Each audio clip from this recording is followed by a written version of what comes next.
માં વગરની દીકરી પર નજર ન રાખીએ ને તો આવી દશા થાય. રખડું ઢોરની જેમ જ્યાં ત્યાં મોં મારતી ફરે. પૂનમ ને તો 5 જ દિવસની વાર છે કાનજી. હવે આ વંઠેલીનો હાથ ઝાલશે કોણ? હવે હેઠી થાળીમાં તો ગામનો કોઈ ઉતર હોય એ જ જમે. કેમ? બાપુજી બાપુજી બાપુજી બાપુજી બાપુજી બાપુજી બેન બેન બાપુજી બાપુજી બાપુજી. પેલી તારી સંગીતા તો એના બાપને ભરખી ગઈ. હવે તુંય તારી આ માનો જીવ લઈ લે એટલે હું એ છૂટું. ત્રણ ઠેકાણે વાત ચલાવી પણ ક્યાંય હા નથી પાડતો. નખો જ જાય એ સંગીતાડીનું. ગોરધન મુખીને હું શું જવાબ આપીશ? પૂનમ તો આ આવી. અરે બાપ મરી ગયો તો શું થયું? એમ કઈ પંચના ફેસલા થોડા બદલાય. હા ભાઈ હા, એમાં ઢીલાશ ન રખાય. સાચી વાત છે. 100% અરે સાચી મુખી વાત. કાકા ગજબ થઈ ગયો, ગજબ. શું થયું ચંદુ? અરે જેના માટે તમે આ રાત માથે લઈને આ પંચને બોલાવ્યું છે એ બંને તો એકબીજાની રાત રંગીન કરી રહ્યા છે. એટલે પેલી કૈલાશ ટેકરી પર સંગીતા અને કિશોર એકબીજાને બાથમાં લઈને એવી રીતે બેઠા છે કે જાણે નાતને પડકારતા હોય કે નાત ગઈ ખાસડે મારી. ચંદુ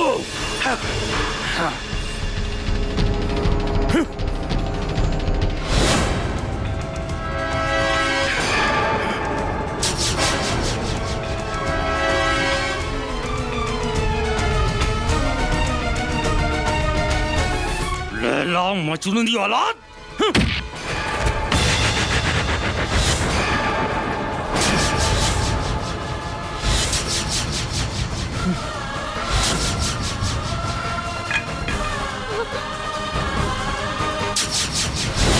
મુખી કાકા આ બંને તો મરી ગયા. અરે ચંપાકાસી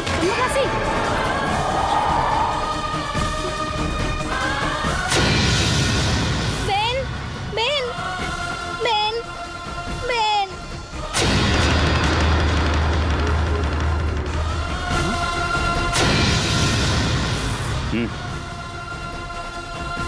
લાવ.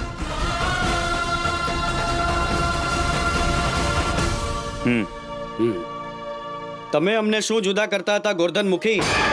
મોતના માંડવે 4 ફેરા ફરીને અમે સાબિત કરી દીધું કે પ્રેમી ઝૂક્યા નથી ને ઝૂકશે નહીં.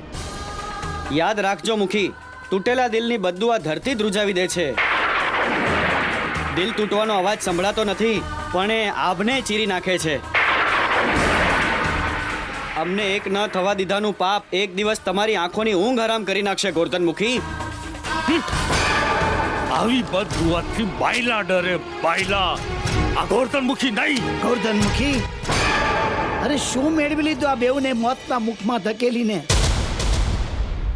આ બેઉ પારેવડાને એક થવા દીધા હોત તો તમારા 52 ગામનું શું લૂંટાઈ જવાનું હતું મુખી?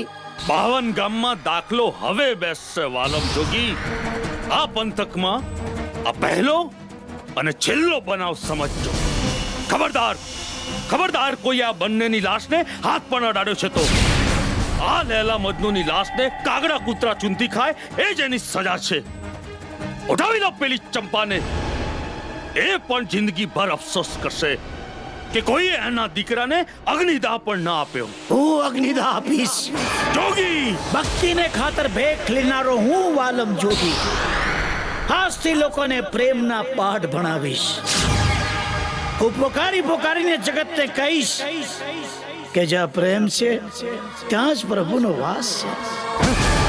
અને જ્યાં પ્રભુનો વાસ છે ત્યાં રાવણ જેવા રાવણે પણ માથું નમાવીને હાથ જોડવા પડ્યા છે. આ ગોરધન મુખીએ કાયમ હુકમ જ કર્યા છે. હાથ નથી જોડ્યા વાલમ જોગી. મને મંજૂર છે તમારો પડકાર. તમે પ્રેમના પહાડો ઊભા કરશો તો હું હુકમના હતોડાથી તમારા એ પહાડોને ચૂર ચૂર કરી નાખીશ. જોગી, જંગ હવે મારા અને તમારા વચ્ચે છે. ચાલો બધા.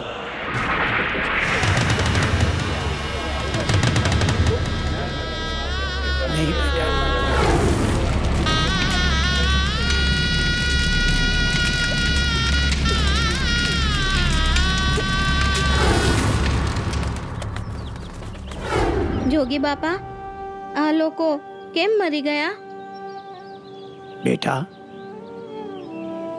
આ લોકો એકબીજાને પ્રેમ કરતા હતા.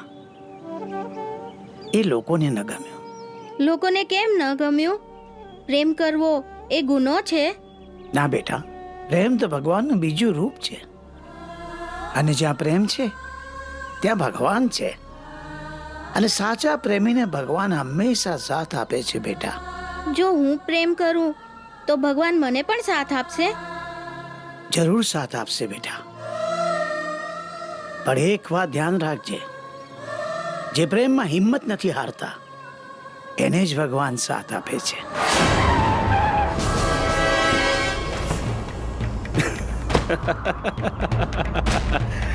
પ્રેમીઓની આ રાખ ઉડી જાય એ પહેલા એમના પાળિયા ખોડી દો વાલમ જોગી.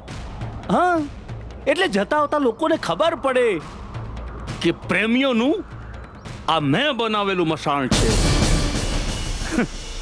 મસાણ બનાવનારા માનધાતાઓને ખબર નથી પ્રેમીઓની તાકાતની.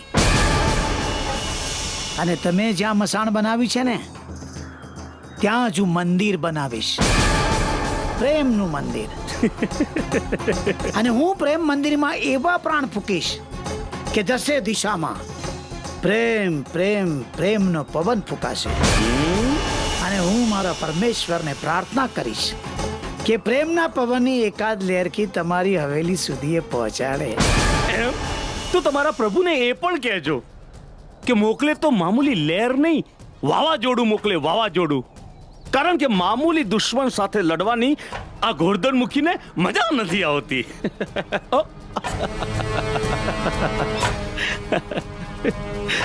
જોગી, લો આ ઈટ, કામ જલ્દી શરૂ કરી દો. તમારો તાજમહેલ બનાવવાનું. જંગ જીતવાની હવે મને ઉતાવળ છે.